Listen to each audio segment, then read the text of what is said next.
alaihim waladdallin. Amin. Okey, Allahumma salli wa sallim wa barik ala sayyidina Muhammad wa ala alih. Okey, jadi sebelum kita mulakan kelas, kita jawab soalan ni dululah. Okey. Cikgu yakin kamu dah buat dah. Jadi kita bincanglah. Okey. So soalan persenyawaan dan kehamilan. Okey, rajah di bawah menunjukkan peringkat daripada pengovulan hingga ke penempelan. Okey. Jadi kita labelkan dululah dia punya gambar rajah ni. Okey, bermula dengan T. Okey, kalau kamu tengok di sini T ni, okay, ini ialah ovari. Kan? Ini ialah ovari, boleh label lah kat kertas kamu. Okey, so ovari mengeluarkan ovum. So bila ovari mengeluarkan ovum, nama proses itu ialah pengovulan. Pengovulan, di mana ovari mengeluarkan ovum. Nama dia pengovulan. Okey. So bila kat sini, tempat ini dinamakan falopio. Okey. Apa yang berlaku dekat tube falopio? Tube falopio ni ialah tempat pertemuan di antara sperma dan ovum. So proses pencantuman ovum dengan sperma itu dinamakan persenyawaan. Bahasa Inggeris kita panggil fertilization ataupun persenyawaan, di mana ovum bercantum dengan sperma. Okey, kemudian bila bercantum itu maka terhasillah zygote. So zygote akan berkembang menjadi embrio. Embrio akan turun ke uterus dan dia akan melekat dekat dinding uterus. So proses pelekatan itu dinamakan penempelan. Penempelan, di mana embrio menempel dekat dinding uterus. Okay. So soalan yang pertama, nyatakan proses yang berlaku pada S dan T. So S ialah penempelan, T ialah pengovulan. Okay, siapa yang dah buat tu, kalau betul write lah kat kertas kamu. Kalau salah betulkan sendirilah. Okey. Kemudian, apakah yang dimaksud dengan proses R? R ialah persenyawaan. So apa maksud persenyawaan? Persenyawaan ialah proses pencantuman sperma dan ovum. Cantum di mana? Okey, di tube falopio. Di tube falopio. So bila bercantum, apa yang terhasil? Membentuk zygote. Inilah maksud persenyawaan, pencantuman sperma dan ovum di tube falopio bagi membentuk zygote. Okay. Itu soalan yang pertama. Okay, soalan B pula. Rajah di bawah menunjukkan fetus di dalam uterus seorang perempuan yang hamil. K sangat penting kepada fetus dalam uterus. Jelaskan mengapa. Okey, K. K ni apa dia ni? K ialah tali pusat.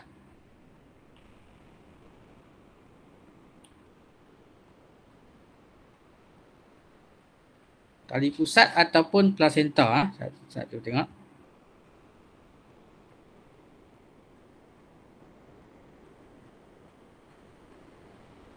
Okey. K adalah tali pusat. Okey. Kenapa tali pusat ini penting? Kita dah banyak sebelum ni. Okey, yang pertama, okey, apa tugas tali pusat? Dia membawa apa? Yang pertama membawa oksigen.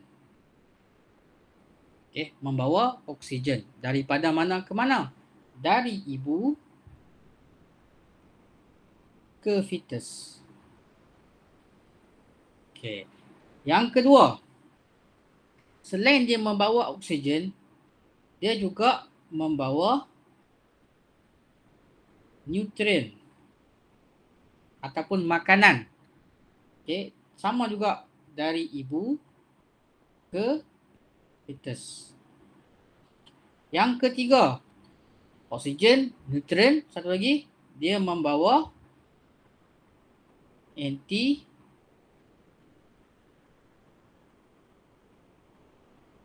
antibody dari ibu ke fetus. Okey, apa lagi yang dia bawa? Okey, yang keempat, dia juga membawa karbon dioksida. Okey, tulis penuh lah, tapi cikgu tulis ringkas. Okey, CO2 ataupun karbon dioksida. Yang ni daripada mana ke mana? Dari fetus ke ibu. Dia terbalik . Okey. Yang kelima, dia juga membawa urea. Urea ni bahan kumuh lah. Dari fetus ke ibu. Okay. So 5 benda yang dia bawa lah. Okey, cikgu tunjuk gambar rajah ni. Okey, yang merah ni masuk lah. Masuk ke yang ni, iaitu yang pertama sekali oksigen, nutrien dan juga antibody. Yang pergi ke sini.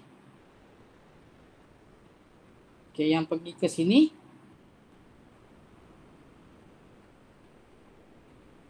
tak nampak.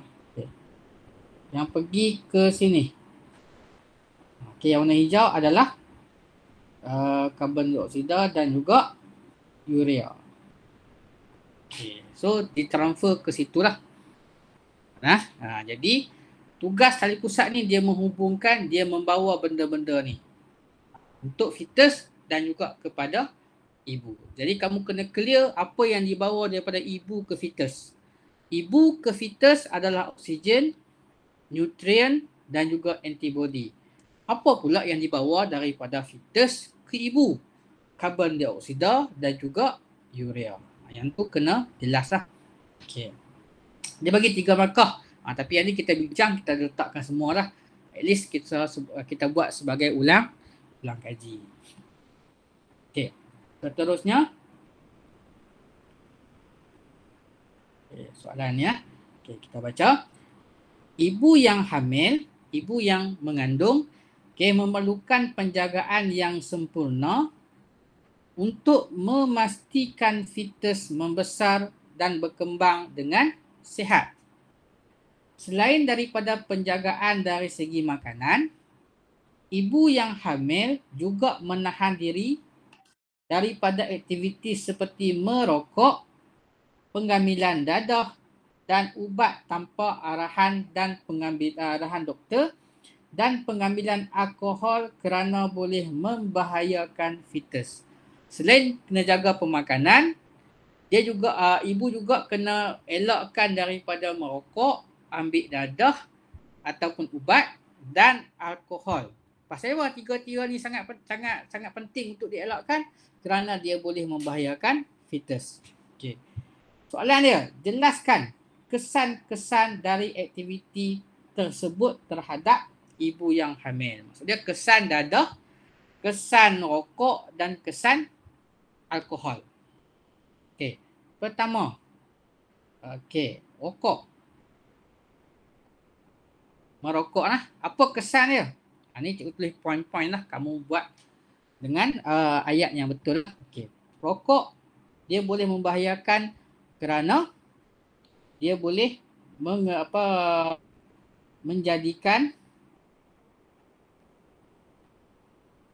fetus kecil. Maksudnya dia boleh mengecilkan saiz fetus. Okey. Yang kedua, dia boleh merencat menyebabkan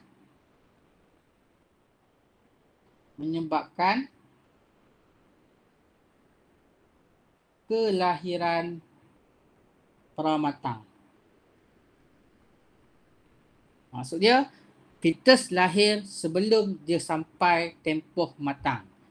Ataupun kita kata lahir tak cukup bulan. Tak cukup matang lagi, dia dah lahir dah. Maksudnya dia tak prepare lagi lah, tak cukup sempurna lagi, dia dah lahir. Itu kesan rokok. Okay. Yang kedua, kesan dadah.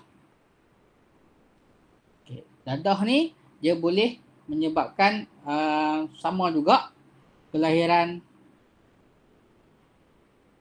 pramatang. Okay. Yang kedua, boleh anak itu terencat akal. Sebab dia efek kepada otak. Nah, kemudian yang ketiga, alkohol. Okay, alkohol kesan dia ialah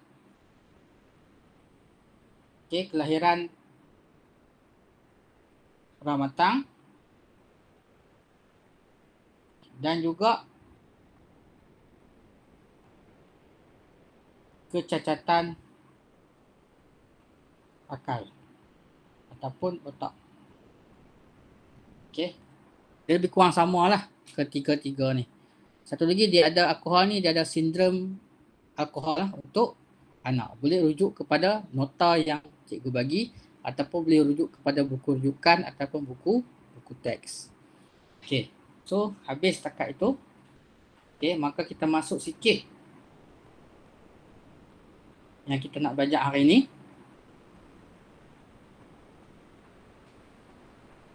Okey. So topik kita hari ini ialah kemandulan dan pencegahan kehamilan. Okey. Ada dua benda lah. Nah, kemandulan, cegah hamil.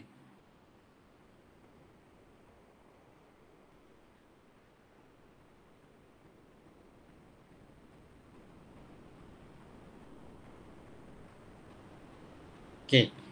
Apa maksud kemandulan? Mandul ini ialah ketidakupayaan seseorang untuk melahirkan atau mendapatkan anak. Maksudnya dia tak boleh dapat anak. Itu dipanggil kemandulan. Okey. Dan yang ni ramai yang silap faham lah. Dia kata mandul ni, bila kata mandul saja rujuk kepada perempuan. Ini semua salah perempuan. Tapi sebenarnya tidak lah. Kemandulan ini boleh berlaku kepada lelaki, boleh berlaku kepada perempuan. So, dua-dua ada potensi untuk jadi mandul. Okey, jadi kita tengok satu persatu lah. Okey. Okey, punca kemandulan. Kenapa boleh dapat mandul? Okay, dia dah banyak ah. Okey, bagi lelaki dan juga perempuan. Okey, kita tengok satu persatu. Okey, lelaki ni boleh jadi mandul apabila organ pembiakan lelaki cacat. Dalam sistem pembiakan lelaki, kita dah belajar dah. Dia ada beberapa organ yang ada dalam sistem tu. Ada testis, ada ductus sperma, ada zakar, ada uretra. So kalaulah ada satu dua ataupun satu organ tu yang cacat, maka dia akan efek kepada sistem itu dan juga boleh menyebabkan mandul lah. Contoh testis dia rosak. So testis ialah untuk menghasilkan sperma. Bila testis dia cacat, sperma yang dihasilkan pun cacat ataupun tidak sempurna lah dan boleh menyebabkan kemandulan. Okay. Bagi perempuan pula, okay, sama juga. Organ pembiakan perempuan yang cacat. Contoh ovari. Ovari untuk menghasilkan ovum. Contoh tiba-tiba ovari dia cacat. So ovum yang dihasilkan pun tidak sempurna. Bila ovum dihasilkan tak sempurna, walaupun sperma tu ada elok, tapi bila salah satunya tak sempurna, maka dia boleh menyebabkan mandul. Tidak boleh bersenyawa. Tak boleh dapat zygote. Itu Itu penting lah. Okey. Yang kedua, hormon seks lelaki yang tidak seimbang. Okey. Lelaki dia ada hormon seks dia dipanggil testosteron. Okey, jadi hormon inilah yang akan memberi apa bentuk ataupun apa ciri-ciri lelaki. Contohnya apabila balik suara menjadi garau, tumbuhnya apa janggut apa semua tu, itu hormon. So hormon ni penting juga dalam badan kita. So bila hormon ni tak seimbang, mungkin stres, mungkin dia banyak kerja, banyak fikir, jadi dia akan efek hormon. Jadi bila hormon tu dia akan jadi mandul lah. Jadi penting juga persitaran tu dia akan membantu. Okay, begitu juga dengan perempuan. Okay, perempuan dia pun ada hormon dia. Dan hormon ni kalau perempuan kita ada progesteron, kita ada estrogen bagi perempuan. Jadi hormon ini dia akan efek juga kitar haid. Jadi kita fahamlah bila kita masuk kitar haid, dia akan efek kepada sistem pembiakan tu lah. Dinding uterus apa semua tu lah. Kan kita banyak kitar haid kan. Okay, jadi bila dia tak seimbang, dia akan mempengaruhi sistem pembiakan dan boleh menjadi mandul. Ada orang tanya contoh lelaki. Kenapa contohnya ada lelaki yang dia ada ciri-ciri perempuan. Maksud dia lebih kepada keperempuanan. Dia lembut-lembut sikit kan. Yang perempuan pun ada juga yang macam lelaki.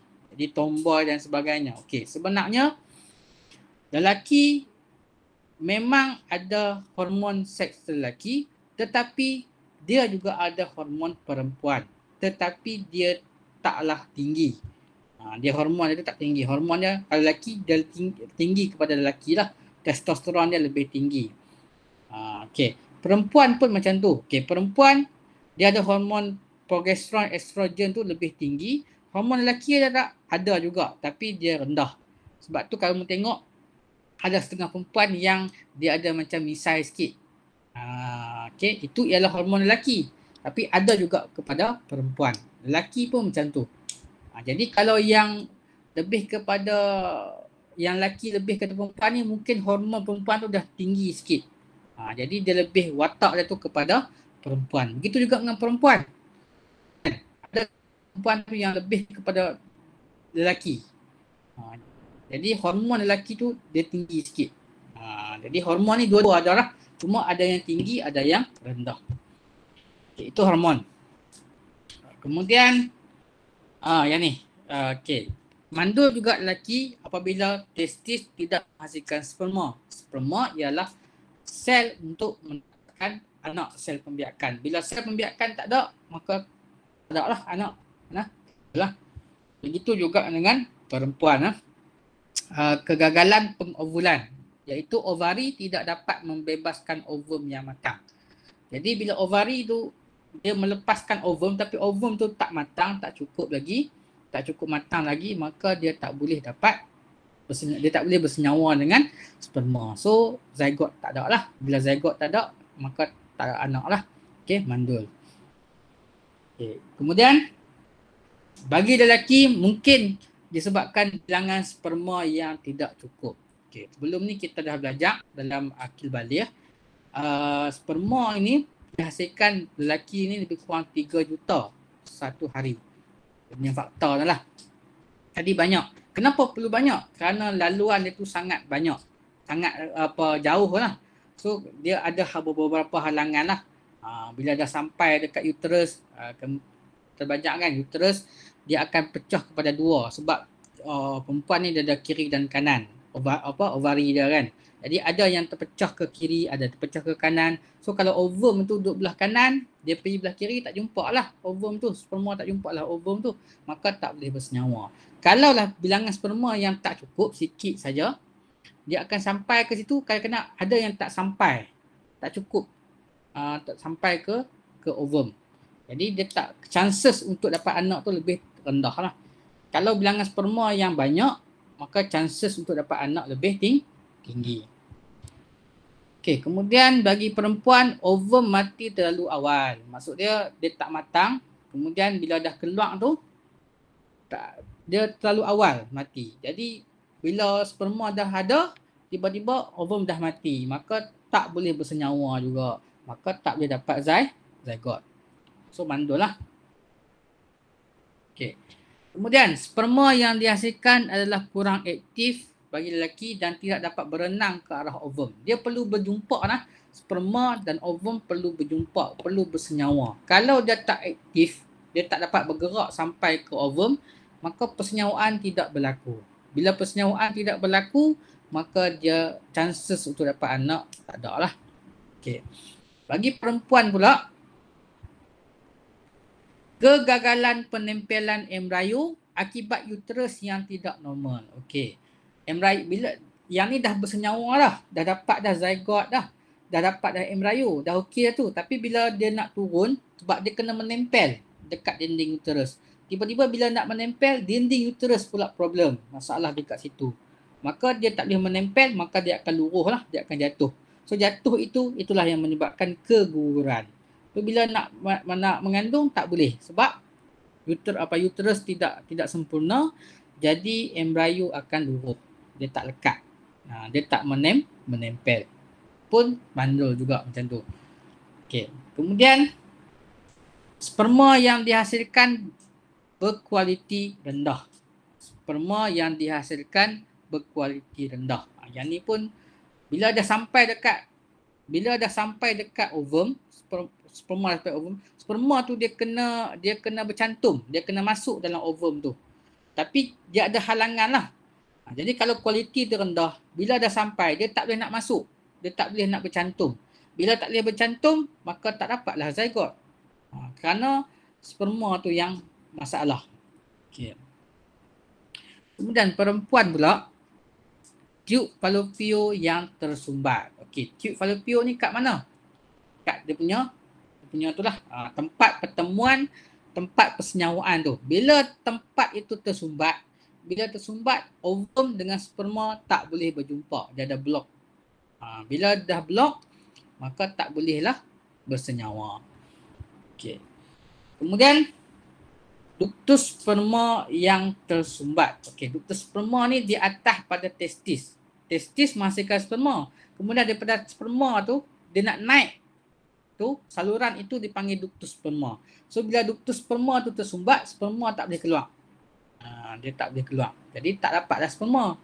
Kan? Bila tak ada sperma, ada ovum saja, maka persenyawaan tidak akan berlaku.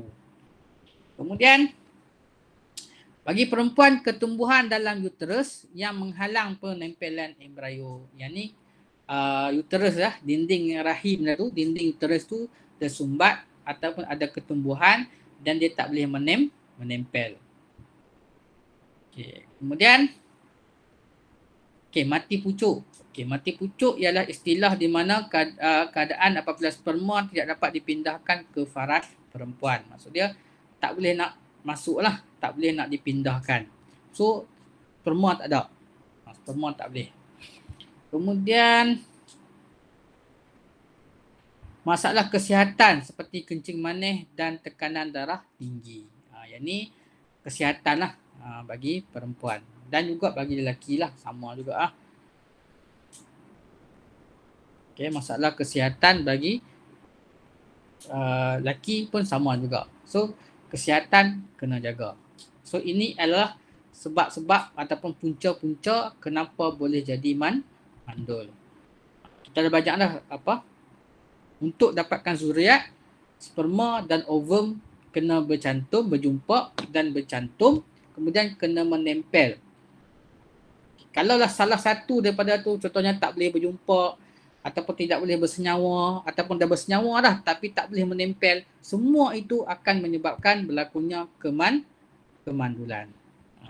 Okey, salah satulah. Okey.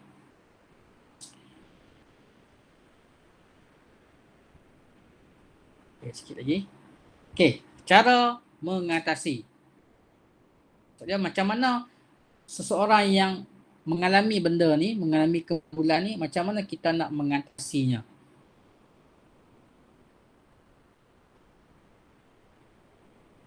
Okey. Mungkin kalau yang ni kena pergi jumpa doktor. Kemudian doktor akan kenal pastilah kamu ni ataupun kita ni mandul, orang yang mandul tu punca dia apa. Kalau punca dari segi hormon, maka kena buat rawatan dari segi hormon. Kalaulah ada yang tersumbat, contohnya ductus sperma tersumbat, tube fallopian tersumbat, jadi boleh dijalankan proses pembedahan supaya buang yang tersumbat tu. So kena kenal pasti dululah, kena pergi kat jumpa doktor, doktor akan kenal pasti punca, baru kita boleh buat cara mengatasi. Ataupun kalau masalah dari segi persenyawaan, tak boleh bersenyawa, maka guna kaedah persenyawaan in vitro ataupun bahasa Inggeris panggil IVF, in vitro fertilization, kan? Okey, ini rawatan hormon. Okey, so siapa yang sesuai untuk rawatan ni? Okey, sesuai untuk individu yang mengalami ketidakseimbangan hormon, ketidakseimbangan hormon dan tidak berupaya untuk menghasilkan sel pembiakan yang sihat. Jadi, pergi jumpa doktor, doktor cek keluar semua, dia kenal pasti hormon tidak seimbang. Bila hormon tidak seimbang, maka sel pembiakan pun susah untuk dihasilkan. Ataupun kalau boleh hasilkan pun, sel pembiakan sama ada sperma atau ovum tu tidak sihat. Jadi, perlu kenal pasti punca dia ialah hormon. So, rawat hormon lah. Okay.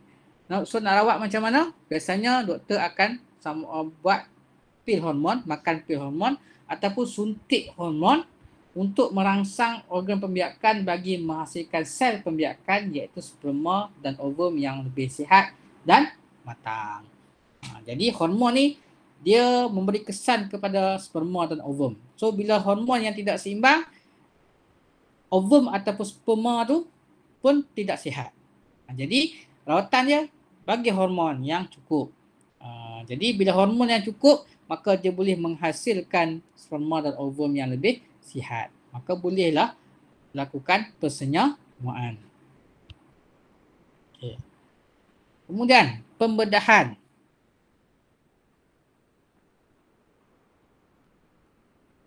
Okay. Yang ni ketumbuhan pada ductus sperma. Kalau lelaki ni dia ada ductus sperma daripada testis tu, naik ke atas tu dia ada saluran tu. Saluran itu dipanggil ductus sperma. Jadi bila itu blok, ada ketumbuhan, maka sperma tak boleh keluar daripada sistem pembiakan lelaki. Maka dia kena buat pembedahan, buang ketumbuhan tu, maka barulah sperma boleh ada. Ataupun ketumbuhan pada tiub fallopian. Tiub fallopian ialah tempat persenyawaan. Bila blok, maka persenyawaan tidak akan berlaku. Jadi ketumbuhan tu perlu dibuang secara pembedahan. Ataupun ketumbuhan pada uterus yang menghalang penempelan embrio. Maksud dia bila dah okey dah, persenyawaan dah berlaku, dah dapat zygote, dah dapat embrio, tapi embrio tu nak menempel, tak boleh di dinding uterus sebab ada ketumbuhan, ada blok ke. Jadi dia tak boleh menempel, maka doktor akan buat pembedahan. Okay, so ketumbuhan ini boleh dibuang melalui pembedahan lah. Okay. So kamu tengok sini, ini ialah testis, kemudian inilah ductus sperma. Okay, ductus sperma. So bila ductus sperma ni tersumbat, maka yang boleh sepatutnya normalnya banyak sperma ni. Tapi bila ada tersumbat, maka sperma yang ada pun sikit. So bila sperma yang boleh lalu tu sikit, boleh keluar tu sikit, maka chances untuk dapat anak lebih sikit lah.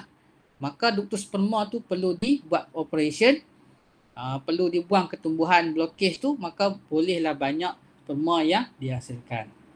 Okay, yang ni ovari. Kemudian ini tube fallopian ni. So dekat sini ada blok. Nampak ada blok.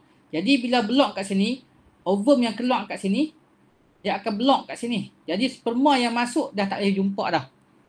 Dia tak boleh berjumpa dengan ovum tadi. So ketumbuhan ini perlu dibuang secara pembedahan. Okay. Kaedah yang ketiga ialah persenyawaan in vitro ataupun bahasa Inggeris dipanggil in vitro fertilization ataupun IVF. IVF. Sangat terkenal lah sekarang ni. Nah, in vitro fertilization. Okay. So, digunakan untuk isteri yang tube falopionya tersumbat ataupun rosak. Okay. Ini dia punya cara dia lah. Cara macam mana persenyawaan in vitro ni dibuat. Okay, di mana doktor tadi, ni doktor lah, bukan sendiri-sendiri. Kena pergi jumpa doktor. Jangan buat sendiri-sendiri, jangan pandai sendirilah. So, doktor akan suntik hormon kepada isteri untuk merangsang penghasilan ovum yang matang. Maksud dia, dicucuk hormon. So, bila hormon tu dicucuk, maka isteri akan menghasilkan ovum. Ovum akan keluar. Bila ovum dah keluar, maka ovum tu akan dikeluarkan dari ovari. Maksudnya dia akan suntik, dia akan tarik ovum tu keluar. Okay. Kemudian, yang si suami tu akan menghasilkan sperma. So, sperma dia tu akan dikeluarkan daripada badan. Kemudian, ovum tadi pun dah keluar daripada badan, maka dia akan disenyawakan di luar badan. Dalam makmal lah. Maksudnya dia letak dalam piring petri ke apa ke. Nanti dia akan suntik masuk lah. Dua-dua tu, maka dua-dua tu akan, sperma dan ovum itu akan disenyawakan di luar badan. Maka terbentuklah zygote. Kemudian zygote tadi akan berkembang. Dah dapat zygote tadi akan berkembang menjadi embrio. Dan embrio pula akan dimasukkan kembali ke uterus. Sebab masalah dia ialah dia tak boleh nak bersenyawa. Kan, ovum dan sperma tak boleh bersenyawa sebab ada blok dan sebagainya. Maka dikeluarkan dulu. Ovum dikeluarkan, sperma dikeluarkan. Bila dua-dua keluar, dua-dua itu akan diletakkan dalam piring, dalam makmal. Kemudian dia akan bersenyawa. Bila bersenyawa, dah dapat dah zygote. Zygote akan jadi embrio. Embrio tu pula akan dimasukkan pula ke dalam rahim si isteri lah. Uterus untuk embrio menempel dan membesar dekat uterus isteri. Okay. Ni dia punya gambar rajah lah. So, disuntik hormon. Kemudian bila dah ovari dah mengeluarkan ovum, ovum tadi akan dikeluarkan. Itu dipanggil egg collection. Telur tu maksudnya ovum lah. So, ovum akan dikeluarkan. Bila ovum dah dikeluarkan, maka ovum dan sperma tadi dicantumkan di luar badan. Di luar badan. Bukan dalam badan macam biasalah. Dikeluarkan dalam makmal. Kemudian dicantumkan. Disenyawakan. Maka dapat dapat zygote. Zygote akan jadi embrio. So bila dapat embrio, embrio tu akan dimasukkan pula ke uterus. Ke uterus untuk menempel. Okay. So inilah di mana ovum itu akan dimasukkan sperma supaya dia akan bercantum di luar badan, dapat embrio. Embrio akan dimasukkan ke dalam uterus isteri.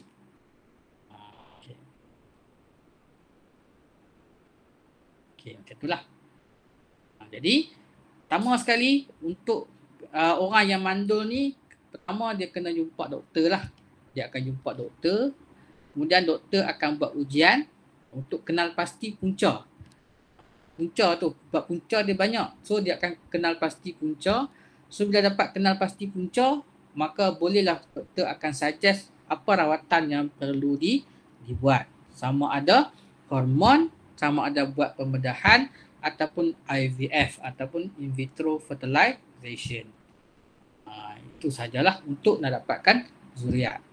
Sebab yang paling penting prosesnya tu sperma dan ovum kena bercantum di tube falopio.